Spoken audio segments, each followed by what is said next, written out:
This is Bill O'Reilly. Bill O'Reilly on Fox 5. He wants to see a manager. No, what you're going to do is 3 hours late now. No. You're going to find out. Look at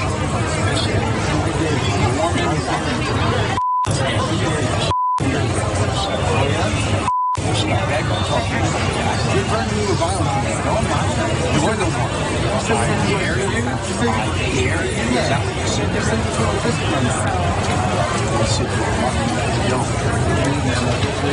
Okay. Get that information. You're going to lose your job. Lots of finger pointing, hands in the faces, and definitely some anger. Bill O'Reilly was just trying to catch a flight earlier this month from, I believe it was a JFK airport in New York to Turks and Caicos for a nice little vacation. And he found himself there, of course, on camera, arguing with a JetBlue employee about the significant delays that everyone was experiencing there, but he had just had enough. Again, he's about to take JetBlue to Turks and Caicos. Let that sink in about how Bill O'Reilly is. But let's go to the details of what happened and maybe a couple of the things that were said that you couldn't really make out. So the specifics of this exchange between O'Reilly and this JetBlue worker are difficult to make out, as you can tell. But the author and former Fox News host can be heard saying that his flight is 3 hours late, and O'Reilly can also be heard demanding the employee find out what's going on. This exchange escalates when the employee accuses him of threatening violence, something he immediately denies. When O'Reilly is looking to look at the employee's name tag, he can be heard saying, "You're lucky I don't put my fist through it." So that's where this began. "You're lucky I don't put my fist through this name tag that you're now showing me so I can see your name." Okay, the escalation went there. After that, the employee said something inaudible, and then O'Reilly replied, "You effing scumbag, you don't talk to me like that. You're threatening me with violence, man." That's what the worker said back. And O'Reilly denied it and said, "You're the one. I dare you. I dare you. Is that what you said to me?"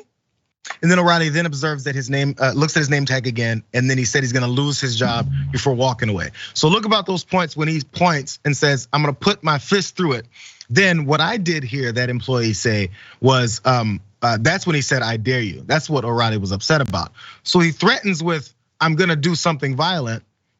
The employee says, "I dare you," which then that angers O'Reilly further. So you threaten someone, allegedly, then he says, "I dare you," and that's the aggression.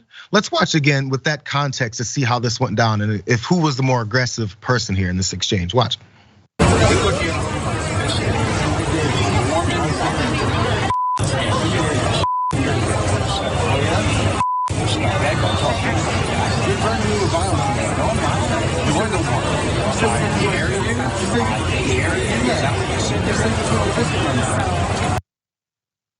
Of course, everyone hanging around watching and trying to figure out what's going on. And O'Reilly did point out that other folks would asked for him to go up there and have this confrontation with that worker because they were all upset about the delays.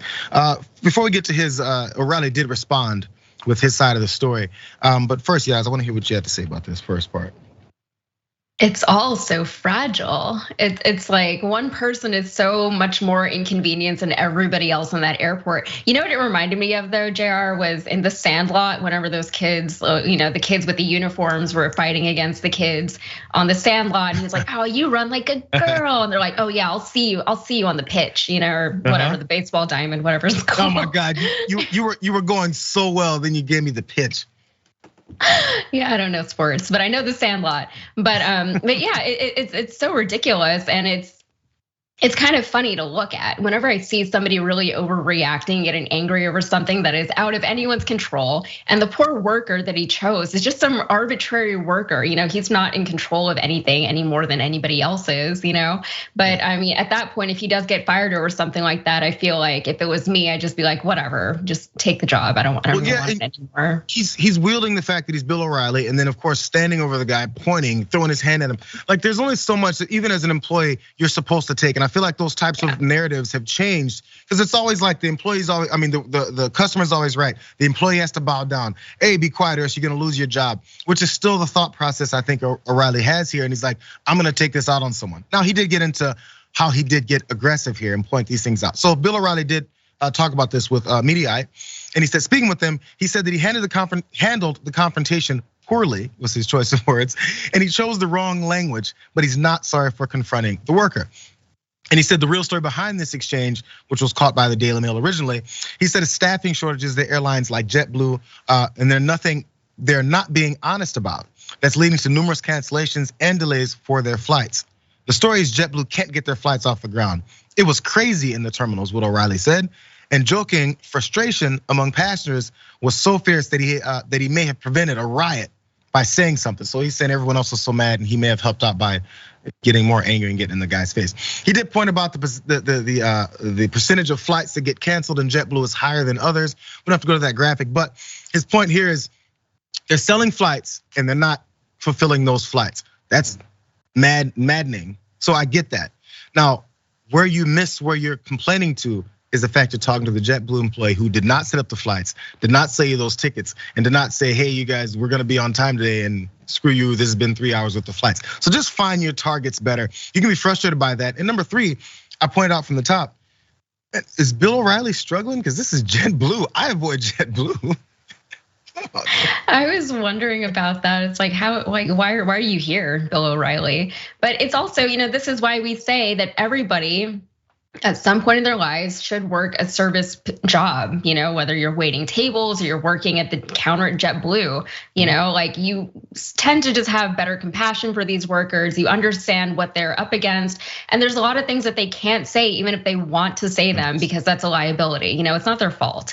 So most people seem to understand that, but people who are Bill O'Reilly seem not to. You know what? He understands it. People understand it, and it depends on how you respond to that understanding. You understand that they're in that position, so you go, it's okay, I feel you, it's not really your spot here. You're not the one who did this. And there's some that go, I'm gonna have your job. Because they know that the employee has limited things they can say back to them.